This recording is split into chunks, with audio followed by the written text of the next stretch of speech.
வணக்கம். மாலை முரசு செய்திகளை விரிவாக பார்ப்பதற்கு முன் தலைப்புச் செய்திகளை பார்க்கலாம். மாநில அரசின் பணிகளை ஆளுநர் தன் உரையில் வாசிக்கும் பாரம்பரியம் உள்ளதாக மக்களவையில் பிரதமர் மோடி உரை. இந்த பாரம்பரியம் கடைபிடிக்கப்பட்டு வருவதை ஒப்புக்கொள்கிறேன் எனவும் பேச்சு.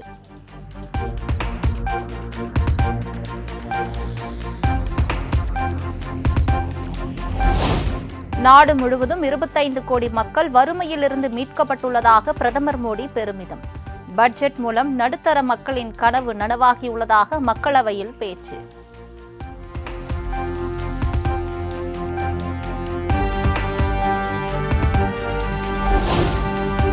நாட்டின் வளர்ச்சியை முன்னிறுத்தி மத்திய பட்ஜெட் தாக்கல்.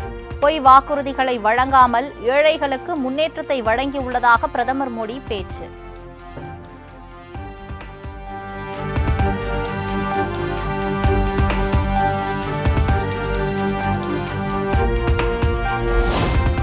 கடந்த 10 ஆண்டுகளில் ஏழை மக்களுக்கு 4 கோடி வீடுகள் கட்டி கொடுக்கப்பட்டுள்ளது. பெண்கள் பாதுகாப்புக்காக 12 கோடி கழிப்பறைகள் கட்டப்பட்டுள்ளதாகவும் மோடி உரை.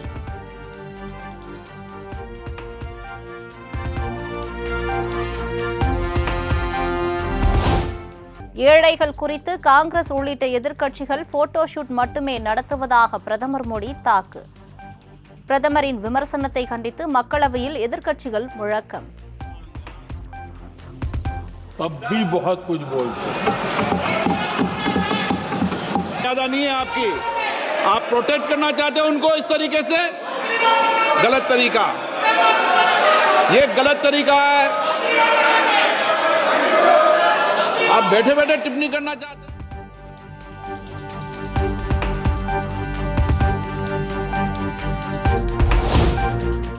தூய்மை இந்தியா திட்டத்தை சிலர் கிண்டல் செய்த நிலையில் சேகரிக்கப்பட்ட பழைய பொருட்களை விற்றதில் அரசுக்கு 2300 கோடி வருவாய்.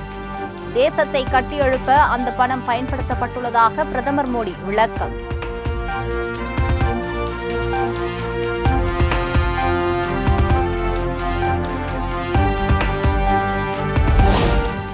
குடியரசுத் தலைவர் உரைக்கு நன்றி தெரிவிக்கும் தீர்மானத்தின் மீது பதிலுரை வழங்கிய பிரதமர் மோடி. கருப்பு நிற டி-ஷர்ட் அணிந்து பங்கேற்ற ராகுல் காந்தி.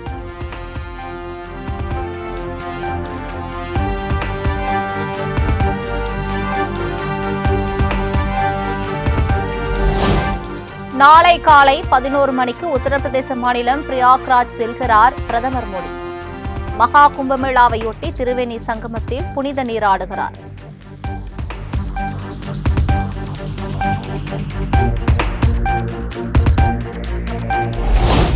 ஆளுநர் எந்த அடிப்படையில் முடிவுகளை எடுக்கிறார் என தெரிவிக்க மத்திய அரசுக்கு உச்சநீதிமன்றம் ஆணை. அரசியல் சாசனப்படி தமிழக அரசுடன் பேச்சுவார்த்தை நடத்தி ஆளுநர் முடிவெடுக்க வேண்டும் எனவும் உத்தரவு.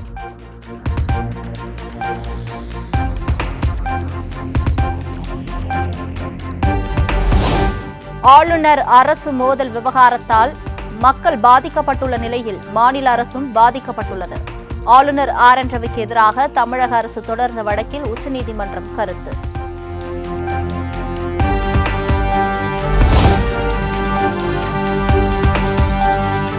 தலைநகர் டெல்லியில் நாளை சட்டமன்ற தேர்தலுக்கான வாக்குப்பதிவு. மொத்தமுள்ள 70 தொகுதிகளில் பாஜக, ஆம் ஆத்மி, காங்கிரஸ் இடையே மும்முனை போட்டி.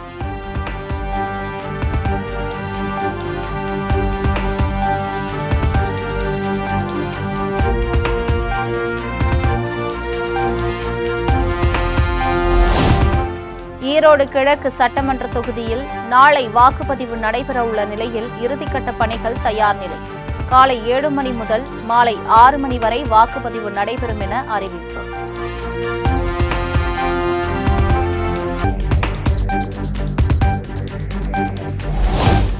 மொத்தமுள்ள 237 வாக்குச்சாவடிகளில் 9 வாக்குச்சாவடிகள் பதற்றமானவை என தேர்தல் ஆணையம் தகவல்.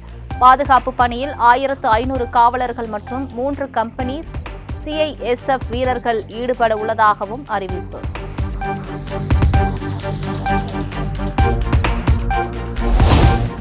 மதுரை பழங்காநத்தம் பகுதியில் பாஜக மற்றும் இந்து அமைப்பினர் ஆயிரக்கணக்கானோர் போராட்டம். சிக்கந்தர் மலை விவகாரத்தில் இந்துக்களுக்கு எதிராக தமிழக அரசு செயல்படுவதாக குற்றம் சாட்டி முழக்கம்.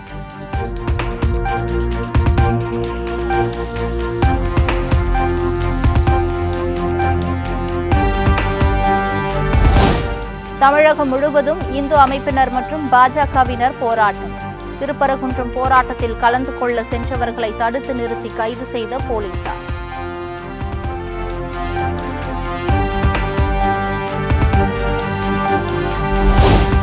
வெப்ப அலையால் ஏற்படும் உயிரிழப்புகளுக்கு 4 லட்சம் ரூபாய் இழப்பீடு வழங்கப்படும்.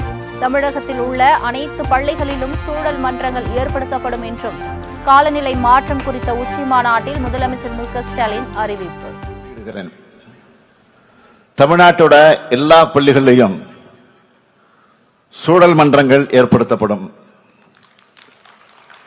காலநிலை கல்வி அறிவிக்கின்ற ஒரு கொள்கையை தமிழ்நாடு அரசு விரைவில் வகுத்து அறிவிக்க இருக்கிறோம்.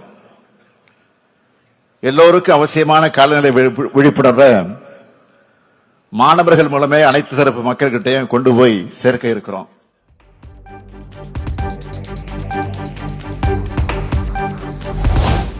காலநிலை மாற்றம்தான் உலக நாடுகள் தற்போது எதிர்கொள்ளும் மிகப்பெரிய சவால். வயநாடு நிலச்சரிவு உள்ளிட்ட பேரிடர்களை மேற்கோள் காட்டி முதலமைச்சர் மு.க. ஸ்டாலின் பேச்சு.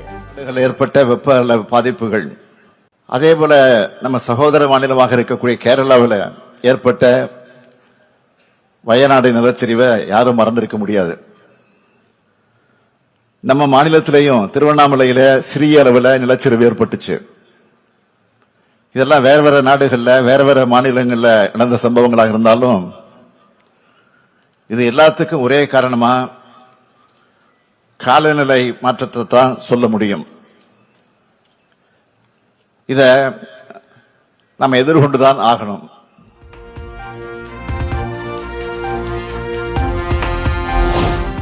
பிரபல தொழிலதிபர் ஆண்டாள் ஆறுமுகத்தின் 1000 கோடி மதிப்பிலான சொத்துக்கள் முடக்கம்.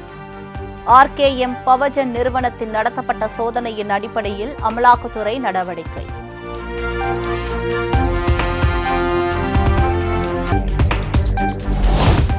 அண்ணா பல்கலைக்கழக மாணவி பாலியல் வன்கொடுமை செய்யப்பட்ட வழக்கு.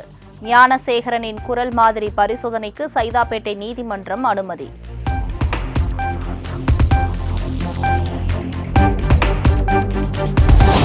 அண்ணா பல்கலைக்கழக மாணவி பாலியல் வன்கொடுமை சம்பவம் தொடர்பான முதல் தகவல் அறிக்கை வெளியான விவகாரம்.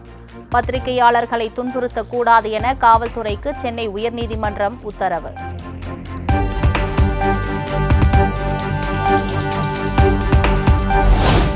அண்ணா பல்கலைக்கழக மாணவி பாலியல் புகார் விசாரணையின் போது குடும்ப விவரங்களை கேட்டது ஏன் என காவல்துறைக்கு சரமாரி கேள்வி. பத்திரிகையாளர்களிடமிருந்து பறிமுதல் செய்யப்பட்ட செல்போன்களை ஒப்படைக்க வேண்டும் எனவும் சென்னை உயர்நீதிமன்றம் உத்தரவு.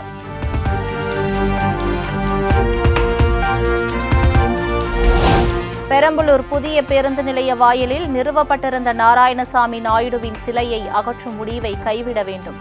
தமிழக அரசுக்கு நாம் தமிழர் கட்சி தலைமை ஒருங்கிணைப்பாளர் சீமான் வலியுறுத்தல்.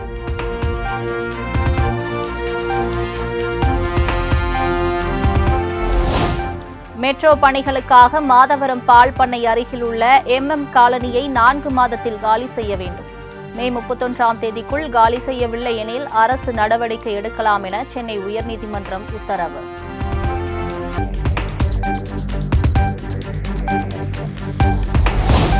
சேது சமுத்திர திட்டம் குறித்து அவதூறு செய்தி வெளியிட்டதாக தொடரப்பட்ட வழக்கு. முன்னாள் மத்திய அமைச்சர் TR பாலுவுக்கு 25 லட்சம் ரூபாய் இழப்பீடு வழங்க ஜூனியர் விகடன் வார இதழுக்கு சென்னை உயர்நீதிமன்றம் உத்தரவு.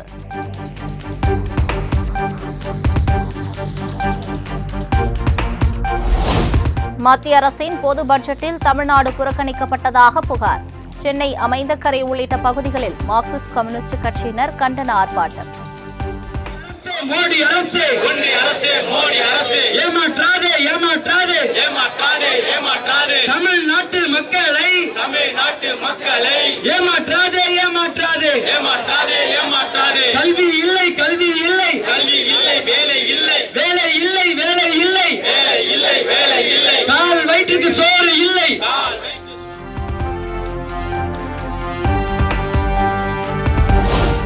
வன்முறையோ குற்ற செயலோ எந்த பக்கம் இருந்து வந்தாலும் இரும்புகரம் கொண்டு அடக்க வேண்டும். காவல்துறைக்கு தமிழ்நாடு காங்கிரஸ் கமிட்டி தலைவர் செல்வ பெருந்தகை வலியுறுத்தல்.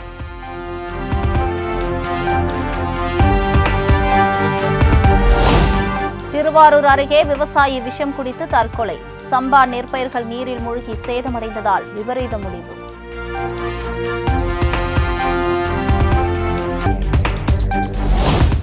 மழையில் நெற்பயிர் சேதமடைந்ததால் உழவர்கள் தற்கொலை செய்து கொள்ளும் விவகாரம். இழப்பீடு வழங்குவதற்கு நிலையான நிவாரண திட்டத்தை உருவாக்க வேண்டும் என பாமக நிறுவனர் ராமதாஸ் வலியுறுத்தல்.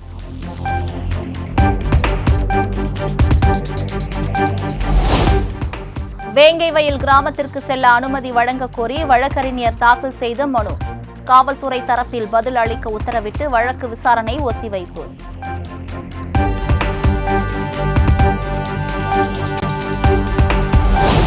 காவிரியின் குறுக்கே புதிய அணை கட்ட அனுமதி வழங்கப்படவில்லை. மாநிலங்களவையில் திமுக எம்பி எஸ். கல்யாணசுந்தரம் எழுத்துப்பூர்வமாக எழுப்பிய கேள்விக்கு மத்திய அரசு விளக்கம்.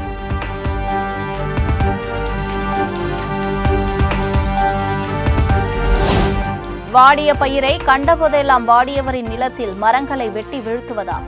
வடலூர் சத்தியஞான சபையில் மரங்களை படுகொலை செய்வதை உடனே நிறுத்த வேண்டும் என அன்புமணி வலியுறுத்தல்.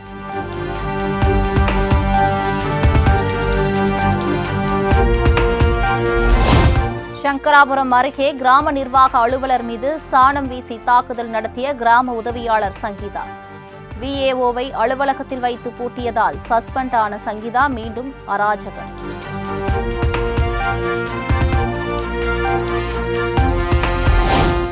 சங்கராபுரம் அருகே கிராம நிர்வாக அலுவலர் மீது கிராம உதவியாளர் சாணம் வீசி தாக்குதல் நடத்திய சம்பவம். தாக்குதலில் இருந்து போராடி மீண்டு வந்ததாக விஏஓ உருக்கம். பண்ண உடனே நான் ஒரு நிமிஷம் ஏன் இப்படி பண்ணுறேன்ட்டு என்னன்னு என் ஊரில் வந்து நீ வேலை பார்த்துருவியாடி, உன்னை இன்னைக்கு யார் ஒன்று காப்பாற்றுறாங்க பார்த்துக்கிறேன்ட்டு அடிக்க ஆரம்பிச்சிட்டான். அவள்கிட்டேருந்து மீண்டும் வெளியே வரும்பொழுதே காப்பாற்றுங்க கொன்றாங்க அப்படின்னு சொல்லி கத்துறேன். உன்னை கொன்னாலும் இங்கே கேட்க ஆள் இல்லடி, யார் கேட்பா உன்னை, என் ஊர் இது, நீ வேணா கத்தி பாடுறி அப்படின்னு. அதன் பிறகு தான் போராடி வெளியே வந்தது.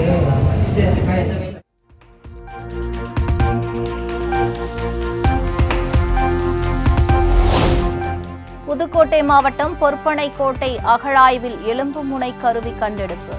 அமைச்சர் தங்கம் தென்னரசு எக்ஸ் வலைதளத்தில் பதிவு.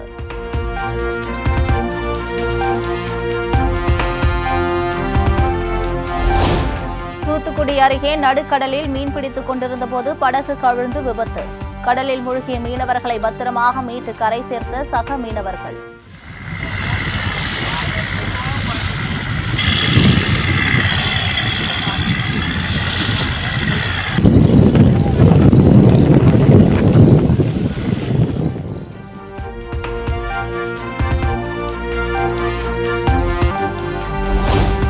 திருப்பூர் பழவஞ்சிபாளையம் பகுதியில் தனியார் குடோனில் பயங்கர தீ விபத்து.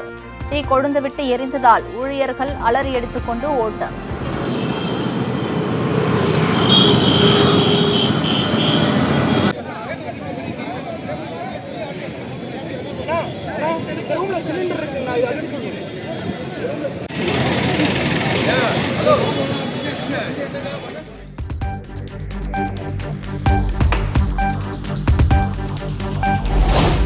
தர்மபுரி மாவட்டம் பாலக்கோடு அருகே கேஸ் சிலிண்டர் வெடித்து சிதறிய விபத்தில் தரைமட்டமான வீடு. தேநீர் அருந்த பால் சூடுபடுத்திய போது நிகழ்ந்த விபரீதம்.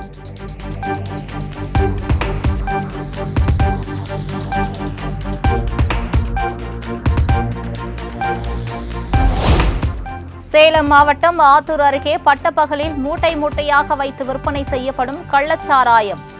போலீசாருக்கு மாமல் கொடுத்து விற்பனை செய்யப்படுவதாக பகிரங்க வாக்குமூலம்.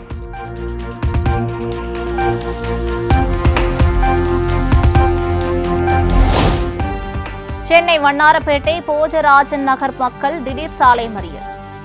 9 வருடமாக ஆமை வேகத்தில் நடைபெற்று வரும் பாலப்பணியை விரைந்து முடிக்க வலியுறுத்தி முழக்கம்.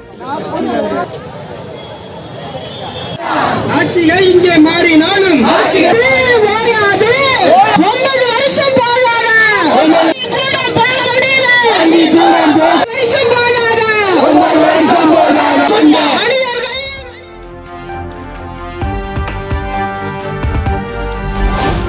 இலங்கை கடற்படையால் சிறைபிடிக்கப்பட்ட காரைக்கால் மீனவர்களை விடுவிக்க நடவடிக்கை எடுக்க வேண்டும்.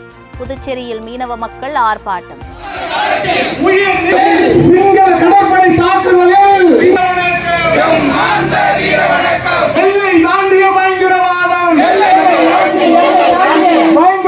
இந்திய அரசு இளைஞர் வேடு மீனவர்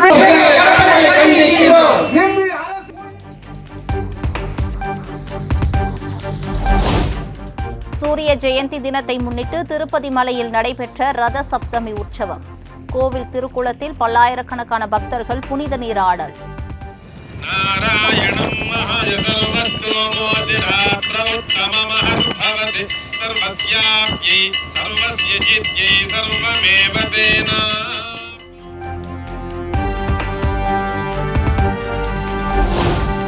அங்கன்வாடியில் பிரியாணியும் பொரித்த கோழியும் வேண்டும். கேரள சிறுவனின் வீடியோ இணையத்தில் வைரலான நிலையில் கேரள சுகாதாரத்துறை அமைச்சர் பதில். ബിരിയാണിയും എന്തും പൊരിച്ച കോഴി പറയാം കേട്ടോ, നമുക്ക് പരാതി അറിയിക്കാം കേട്ടോ. ദേവികുളം ഗ്രാമപഞ്ചായത്തിലെ 1-ാം നമ്പർ അങ്കണവാടിയിൽ ശംഖു എന്ന ഓമന പേരിൽ വിളിക്കുന്ന പ്രജ്വൽ എസ് സുന്ദർ, അങ്ങനെയാണ് ഞാൻ മനസ്സിലാക്കിയത്. ആ മകനാണ് അവന്റെ ഏറ്റവും നിഷ്കളങ്കമായ. கர்நாடகாவில் காது குத்துவதற்காக 6 மாத குழந்தைக்கு மயக்க ஊசி செலுத்திய மருத்துவர்கள். வலிப்பு வந்து உயிரிழந்த பரிதாபம்.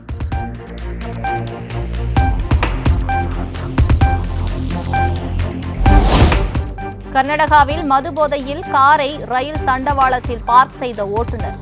சமூக வலைதளங்களில் வீடியோ வைரல்.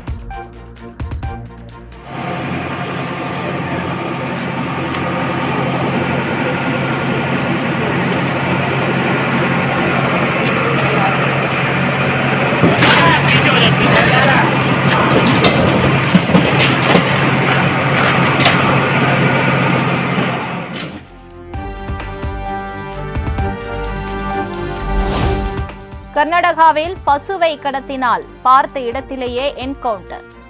கர்நாடக மீன்வளத்துறை அமைச்சர் மங்களா சுப்ப வைத்தியா சர்ச்சை பேச்சு.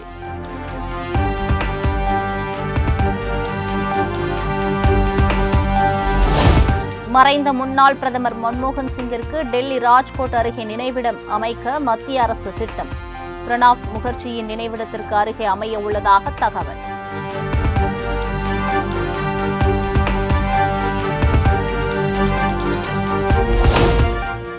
குஜராத்தில் பொது சிவில் சட்டத்தை அமல்படுத்த ஓய்வு பெற்ற உச்சநீதிமன்ற நீதிபதி தலைமையில் குழு அமைத்தது மாநில அரசு.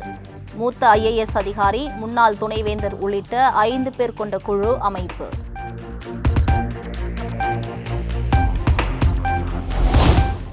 உத்தரகாண்டில் நடந்த தேசிய விளையாட்டுப் போட்டிகள் நிறைவு.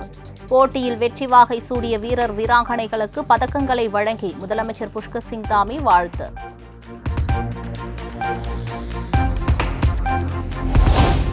உத்தரப்பிரதேச மாநிலம் கும்பமேளா நிகழ்ச்சியில் பங்கேற்றார் பூட்டான் மன்னர் ஜிக்மே நாம்கேல் வாங்சுக். முதலமைச்சர் யோகி ஆதித்யநாத் உள்ளிட்டோரும் திருவேணி சங்கமத்தில் வழிபாடு.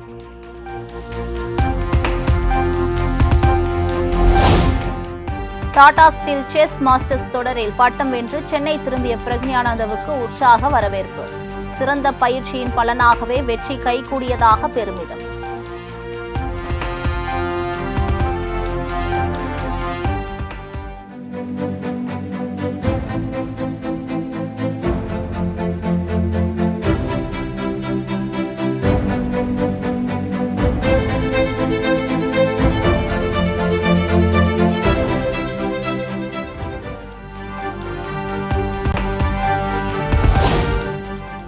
தமிழகத்தில் படிப்படியாக வெப்பம் அதிகரிக்கும் என சென்னை வானிலை ஆய்வு மையம் தகவல்.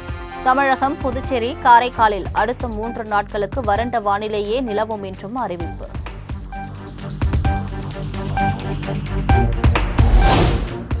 மும்பை பங்குச்சந்தை குறியீட்டெண் சென்செக்ஸ் 1397 புள்ளிகள் உயர்ந்து 78,583 புள்ளிகளில் வர்த்தகம் நிறைவு. தேசிய பங்குச்சந்தை குறியீட்டெண் நிப்டி 378 புள்ளிகள் அதிகரித்து 23,739 புள்ளிகளில் வர்த்தகம் முடிவு.